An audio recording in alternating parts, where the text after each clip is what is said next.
two undercover reporters posing as donors are about to meet one of the key architects of Project 2025, the radical plan for Trump's second term, in a hotel suite rigged with hidden cameras. Nice to meet you. Would you like coffee or something? I'd love coffee, yeah. Great. Meet Russ Vogt.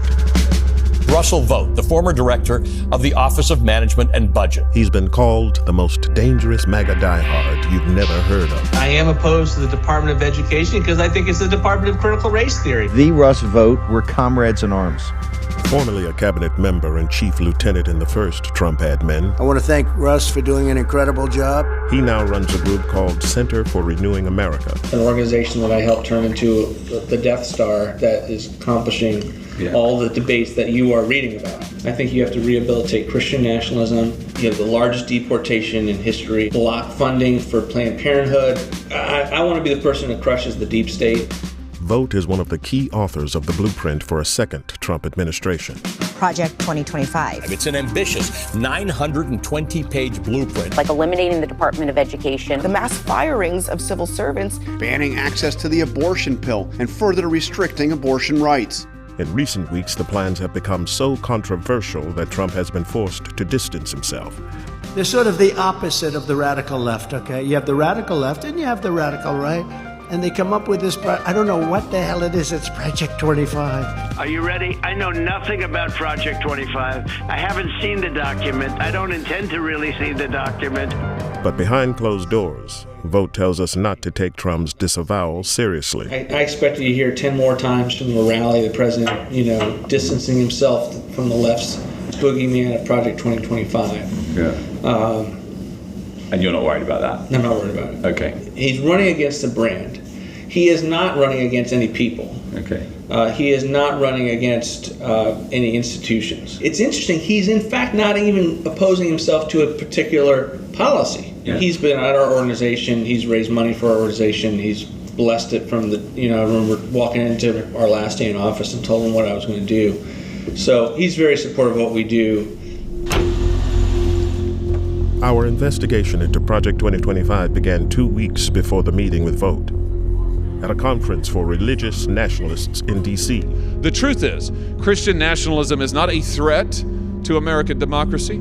Christian nationalism founded American democracy.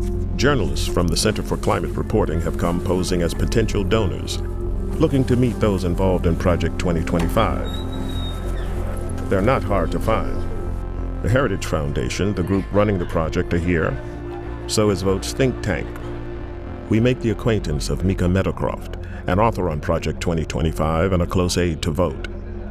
He tells us that Vogt is running the secretive second phase of Project 2025. The second phase, after the book came out, was to break down actual sort of policy packets and executive orders and agenda items, things like that. That's been supervised largely by us. The first phase of Project 2025 was a 922-page policy book published openly. The second phase is a comprehensive, concrete transition plan for each federal agency. These much more detailed plans are confidential. Yeah. Because obviously you want as little of it to be FOIA-able, if you're familiar with the FOIA process, as possible. Freedom of Information Act, yeah. The Freedom of Information Act allows the public to request government communications, but Meadowcroft reveals they plan to avoid these rules. Yeah, the goal is, familiarize all the transition team people with these plans, but you don't actually, send them to their work emails, because then, you could just give the handbooks to everyone, be like, this is the game plan for the admin. But if the press knows that that's what you're doing, that they're going to immediately just say, I request all of your emails from Heritage. Okay. You right. Worker. I see. So we'll see. Interesting. Meadowcroft offers to set up a meeting with his boss, Russ Vogt. You could put me in touch with somebody who looks after his diary or whatever. Yes, I can put you in touch with his schedule. Yeah. Amazing. So, great. So just tell me when to do that. We want to meet the man writing the game plan for Trump's second administration. Vogt believes that in his first term, Trump's agenda was frustrated by what he calls the deep state. So Vogt is planning a radical centralization of government power under the president, firing civil servants and ending the independence of agencies like the FBI and DOJ. 80% of my time is working on the plans of what's necessary to take control of these bureaucracies. And we are working doggedly on that, whether it's destroying their agency's notion of independence, that are independent from the president. Vogt has also been preparing documents based on fringe legal theories, arguing the president has the power to use the military against protesters. George Floyd obviously was not about race. It was about destabilizing the Trump administration. Right. We put out, for instance, a 50-page paper designed for lawyers to know that the president has, the ability both along the border and elsewhere to maintain law and order with the military, and that's something that it's going to be important for him to remember and his lawyers to affirm. But we've given them the case for that. With loyalists installed in key government agencies and armed with his playbook, Vogt believes a radical Christian nationalist agenda can be realized under a second Trump presidency.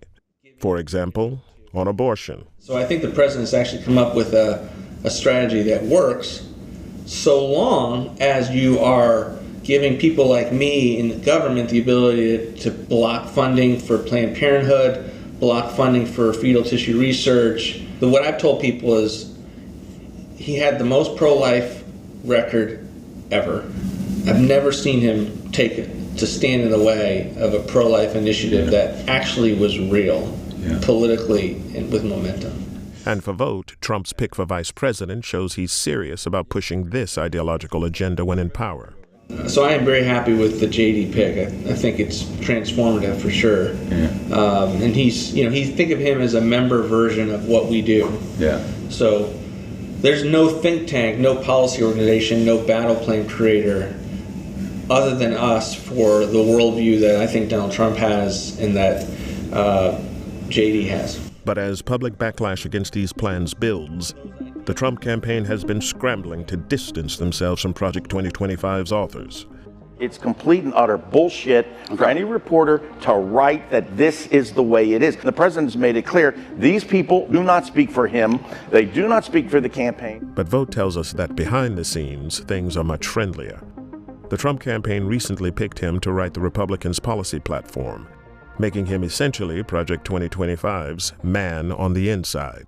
I think the best example is the campaign selected me to be the platform because of their views on my policy ideas, and they're not running from all of the negativity that I get from the press. I see. So they haven't been spooked on you as a person, you don't think? No, I mean, I don't think I'm going to be their transition pick because then they have all these kinds of stories. But no, the relationship is great. The head of the Trump transition team has not yet been appointed. But Vogt says that no matter who is named, he'll be able to hand over his Project 2025 battle plans directly. If it's someone like a Stephen Miller or Bob Lighthizer, then all this stuff gets plugged right in. If it's not, we'll figure it out. Okay. But all of it will be designed for a theory of the case that President, if a battle plan is out there that will do what he wants, there are the people like me that have his trust that will be able to get it to him in whatever position we're at, or I could be at Center for Renewing America, but the relationships will be there, the trust level will be there. Project 2025's Radical Phase 1 policy book turned into a PR disaster. The director of Project 2025 has stepped down after facing criticism from both Democrats and the Trump campaign. But Vogt's Phase 2 battle plans, top secret and handed directly to the transition team, remain unburdened by the brand. And are you going to rebrand that second phase at all? For what I do, the brand's not important. And you're not worried that if it has Project 2025 on, he's going to go no. And you're not going to publish those? No. They go straight to... Yeah, they're very, very close hold. Okay. Brilliant. It's been an education. Appreciate it. Thank you for your time. Thank you so much. Anytime. Thank you very much. You can show us that out. Okay. Thank you very much.